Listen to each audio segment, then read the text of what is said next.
I think now more than ever, people are truly understanding the impact of fans on sports, and seeing those empty arenas really drains the energy that we used to have watching our favorite sports. And that reigns true specifically for basketball. So the Hall of Fame have decided to honor Raptors superfan Nav Bhatia with a place in the Hall of Fame. But there are many people around the basketball community, such as Stephen A. Smith, who absolutely don't agree with this. So we are going to properly address this situation today. Let's get into it.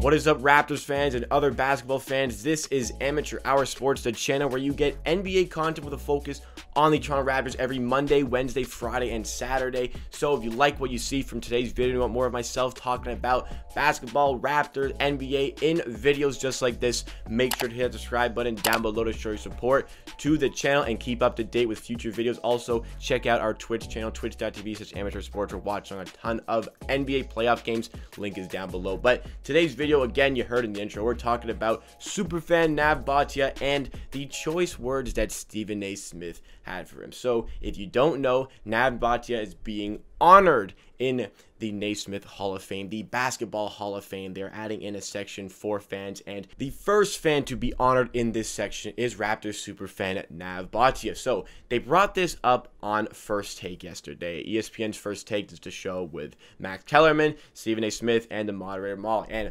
Molly brought up the question to Stephen A. Smith, and the best way to talk about this, you guys, to see what Stephen A. Smith had to say.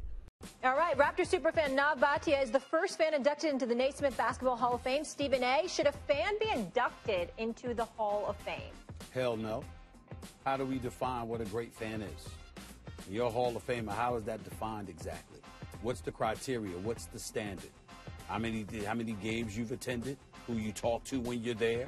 How vehement you are when you get up and go off towards the opponent?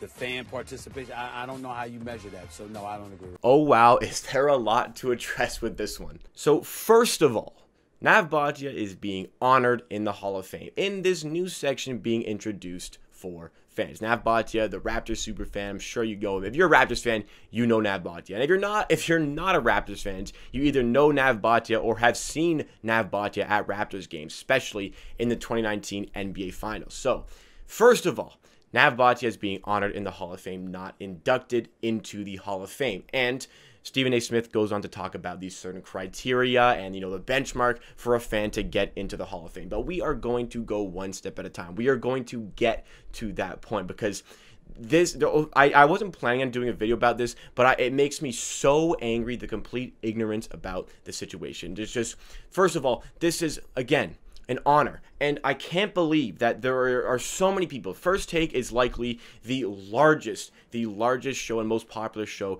dedicated to sporting talk, specifically basketball talk. So the amount of people that have to see this story, who have to go through the research for this, and yet the amount of people who went through still do not understand that this is an honor in the Hall of Fame, not inducted into the Hall of Fame. But that is regardless of the situation. Even if he was getting inducted into the Hall of Fame, this would stay the same. The video would not change. It's just really striking to me to see people on national television not doing their homework. I run a YouTube account with almost 3,000 subscribers.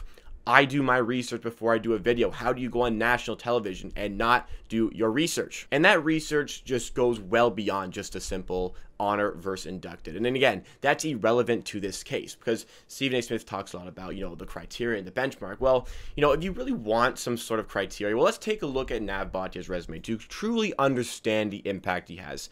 Let's take a look at the history of Nav Bhatia. So, after political tension in his home country of India in 1984, he immigrated to Canada. He was a mechanical engineer coming to Canada but could not find any work. The reason he could not find any work, well, number one, it's hard for immigrants to get that sort of work when they come to Canada. Number two, A lot of racial stereotypes. Nav Bhatia had a long beard and he wears a turban. Very hard for him to get a job. That is just something that still remains true today. There is just systematic racism within countries in North America, whether it be in Canada, whether it be in the United States. So he could not find a job. So started working as a cleaner at a car dealership, a Hyundai car dealership, but eventually got himself a job as a car salesman. Now this is where his life started to take off in Canada. Nav Bhatia sold 127 cars in his first 90 days as a car salesman. That is a record to this day.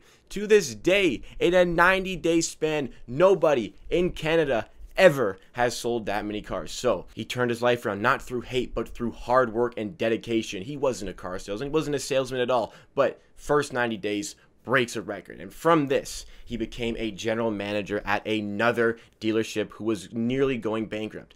Nav Bhatia's first day, no employees, because every single employee quit because they did not want to work with him. So did he go through the hate route? No. He went through the dedication, hard work. He hired new employees and he turned the dealership around, making it one of the largest dealerships in Canada just months from going extinct, from going bankrupt. This led to Nav Bhatia becoming the owner of the dealership and the owner of the previous dealership that he worked with. This is where Nav Bhatia really became a self-made millionaire, went through the gutter, came up through absolutely nothing to get everything that he had, came through and was a cleaner at a dealership, could not get a job no matter how much he tried. So built himself up from nothing, from the money he made, self-made. He decided when the Raptors became a franchise, he decided to get a season ticket for the first season, and he never looked back. He has attended every single home game in the history of the Toronto Raptors, except for obviously the ones where the pandemic will not let him go to games. But he has attended every single home game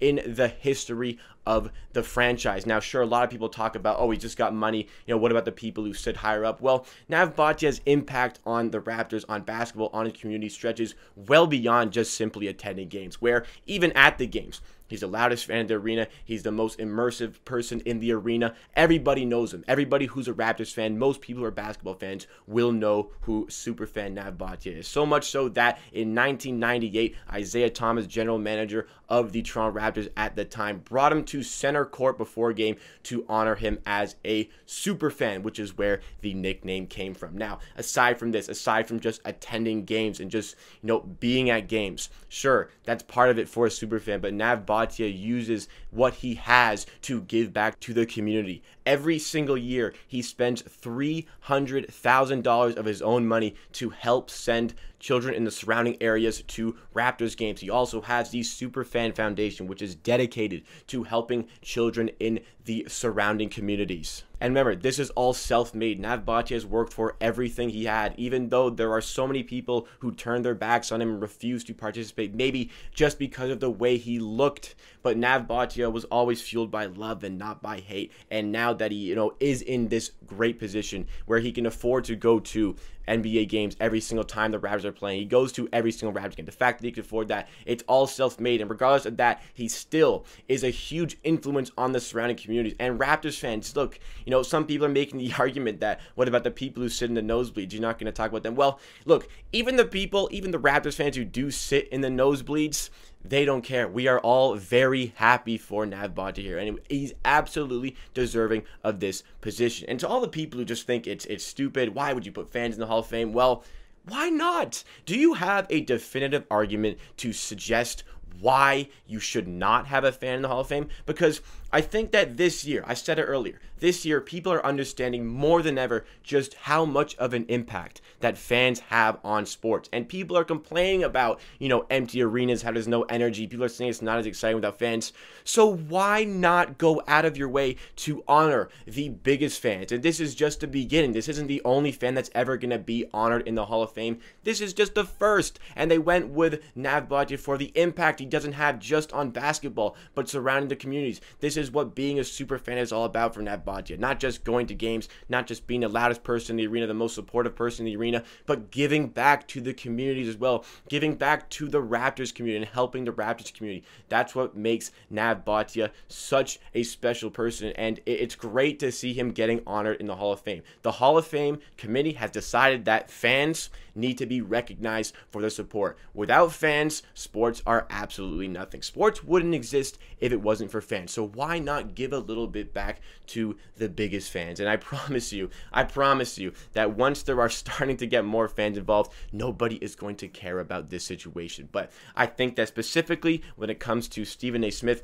first of all, he's completely expressed in the past his complete hatred for Canada and the Raptors. You know, maybe hatred's a little bit stronger, but his complete disliking for the Raptors. I don't want a champion being in Canada again. The city of Toronto is great, but we know Canada loves its hockey. They had their good moments and all of that stuff, but damn it, I want the NBA champion to be an American team. I'm just gonna be clear. Don't know what it is. Don't know if it's xenophobic, but I have no idea what the position is here for Stephen A. Smith. But he's expressed his disliking for the Raptors. What if the Hall of Fame committee decided that Spike Lee, a notorious New York Knicks fan, what if he was honored in the Hall of Fame? Do you really think that Stephen A. Smith would still have the same choice words if his buddy Spike Lee was getting honored into Hall of Fame instead of superfan Nav Bhatia? Do you really think that Stephen A. would still have these choice words? I absolutely do not think so. Do you think that I would make a video about the situation if Spike Lee was getting honored in the Hall of Fame? No, I wouldn't, but I feel so strongly about this situation because it is Nav Bhatia, the well-known Raptors superfan, and even if it was somebody like Spike Lee, I wouldn't care. I would think it was a good thing that fans are being recognized for their continuous support to their teams, to the game of basketball, and their support to the surrounding communities. Stephen A. Smith went on to say about, what the criteria is. What's the benchmark? How do we rank fans? How do we decide whether a fan is going into the Hall of Fame? What is our criteria, our rubric to decide this? Well, maybe we don't have criteria yet because we're just getting started here, but if you want criteria, if you want a benchmark, Nav Bhatia has set the bar pretty damn high here. So if you want to go off criteria, Nav Bhatia is that criteria. You want to add more people in, you want to put more fans into that section, use Nav Bhatia as the benchmark. And if you're going to use that as the benchmark, there won't be many other fans who are joining him in that section. So a lot of divide about opinions on this situation, but I want to hear all of your thoughts and opinions in the comments down below. Do you think that fans should be honored in the Hall of Fame? What do you think about Nav Bhatia being the first one to get there? Let me know all of your thoughts and opinions. Ben, that wraps it up for me for today. Thank you so much for watching. If you're still here, be sure to like the video. If you did like, helps with the algorithm to reach some new viewers, and follow us on Twitch, twitch.tv/amateursports. Next to my head, you can see the subscribe button. Help us on our road to 3,000 subscribers. Also, check out some other videos by the channel. Either you can look at the most recent video or the video best suited for yourself. At the end of the day, believe what I say. If you disagree, that is okay. We'll see you again next time for another video.